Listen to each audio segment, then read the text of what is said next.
한때 세계에서 가장 부유했던 나라. 그 나라가 어떻게 100년 만에 무릎을 꿇었을까? 18세기 전 세계 GDP의 3분의 1을 차지하던 청나라.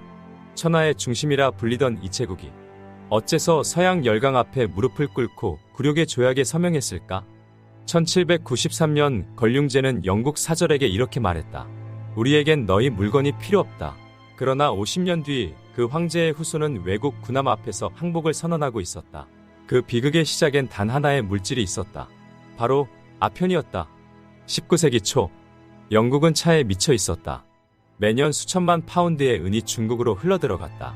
문제는 중국은 유럽의 그 어떤 상품에도 관심이 없었다는 것. 이 무역 불균형을 해결하기 위해 영국은 한 가지 해답을 꺼내들었다. 인도산 아편. 중독성 강한 이 물질은 중국인들의 정신을 마비시키고 그 대가로 은하를 끌어모았다. 처음엔 연간 4,000상자. 하지만 불과 30년 만에 10배가 넘는 4만 상자가 광저우로 흘러들어왔다. 청나라는 안에서 썩어가기 시작했다. 그리고 그 병을 막기 위해 한 사람이 나섰다. 임칙서. 황제의 특명을 받은 이 관리가 광둥에 도착하자 외국 상인들에게 마지막 경고가 떨어졌다. 모든 아편을 바다에 폐기하라. 명을 거스르면 전쟁도 불사하겠다. 1839년 그는 2만 상자의 아편을 바다에 쏟아버렸다. 그 순간 영국은 명분을 얻었다. 전쟁은 준비되어 있었고 핑계만 필요했을 뿐이었다. 1839년 영국은 마침내 전쟁을 선택했다. 그들은 상인 복장을 벗고 군복을 입었다. 그리고 바다 위에서 굴러가는 철갑선이 중국의 역사를 바꿔놓기 시작했다. 청나라 군대는 숫자는 많았지만 수십 년간 전투 경험도 전략도 무엇보다 정신도 잃은 상태였다. 전투는 일방적이었다. 청나라 수군은 한 번의 해전도 이기지 못했고 육군은 도시에 들어오기도 전에 무너졌다. 무기의 격차 그리고 가장 결정적인 차이 정보력. 영국군은 통신장비와 정보망으로 중국군의 움직임을 미리 알고 타격했지만 청나라는 심지어 적의 규모조차 파악하지 못한 채 엉뚱한 곳에 병력을 보내기도 했다. 심지어 지방 관료들조차 이게 진짜 전쟁인가? 황제께서 아시긴 하는가? 혼란 속에 무기력하게 흔들렸다. 영국은 닝보, 상하이, 텐진까지 차례로 점령하며 그야말로 전국을 돌진하듯 북상했다.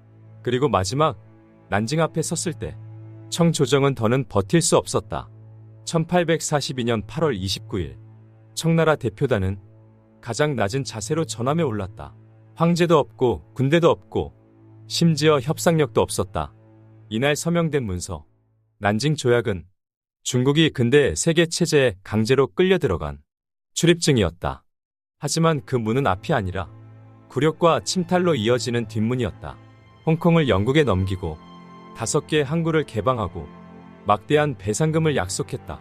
그러나 이 모든 조항을 뛰어넘는 결정적 독소, 치외법권. 이제 영국인은 중국 땅에서도 중국 법을 따르지 않았다. 사람을 때려도 세금을 떼어가도 중국은 입도 열 수 없었다. 그 순간부터 청나라는 독립국가가 아니었다.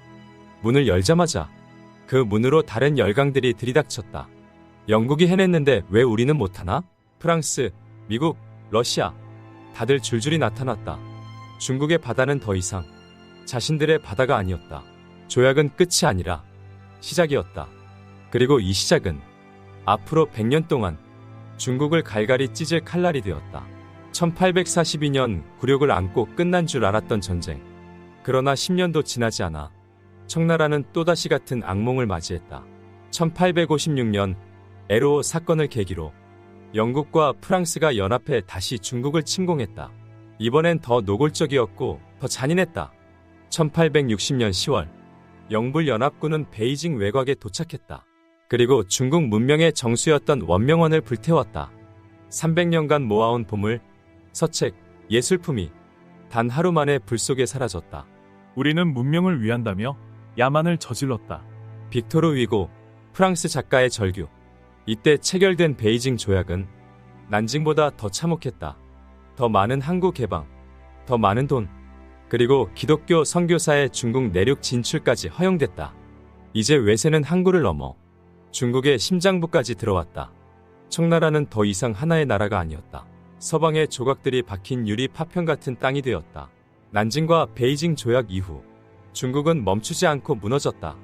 영국의 뒤를 이어 미국, 프랑스, 러시아, 일본까지 중국에 비슷한 조약을 강요했다. 그 결과 중국 땅 곳곳엔 외국인 조계지가 생겨났다. 그곳에선 중국 법도 황제의 명령도 닿지 않았다. 자기 땅에서 자기 말을 하지 못하고 자기 법을 쓰지 못하는 나라. 그게 19세기 후반의 중국이었다. 하지만 이 와중에도 모두가 주저앉은 건 아니었다. 서양의 기술을 배우되 우리의 정신은 지킨다. 양무운동, 청나라의 관료들은 군수공장, 조선소, 유학생 파견으로 뒤늦게 근대화를 시도했다. 하지만 문제는 겉껍질만 벗기려 했다는 것. 정치는 바꾸지 않았다. 제도는 건드리지 않았다. 보다 근본적인 개혁을 외친 변법자강운동은 단 103일 만에 서태후에 의해 무너졌다. 바로잡으려 한 손은 다시 위에서 꺾였다. 아편전쟁은 중국의 한 시대를 무너뜨렸고 다른 시대의 뿌리를 심었다. 굴욕의 세기. 그 단어는 단순한 역사적 사실이 아니라 오늘날 중국인의 집단 기억 속에 살아있다. 역사를 잊은 민족에게 미래는 없다. 이 문장은 중국 공산당이 매일 되새기는 말이다. 백년국치, 그리고 중화민족의 부흥. 지금 중국이 보여주는 강경한 외교, 국가주의적 교육, 그리고 강대국으로의 집착. 그 모든 뿌리는 바로 이 아편전쟁의 상처에서 시작됐다. 중국은 과거를 지웠지 않았다. 오히려 기억 속에 새겼다. 절대 다시는 약해지지 않기 위해서 지금 구독하고 더 많은 이야기를 만나보세요.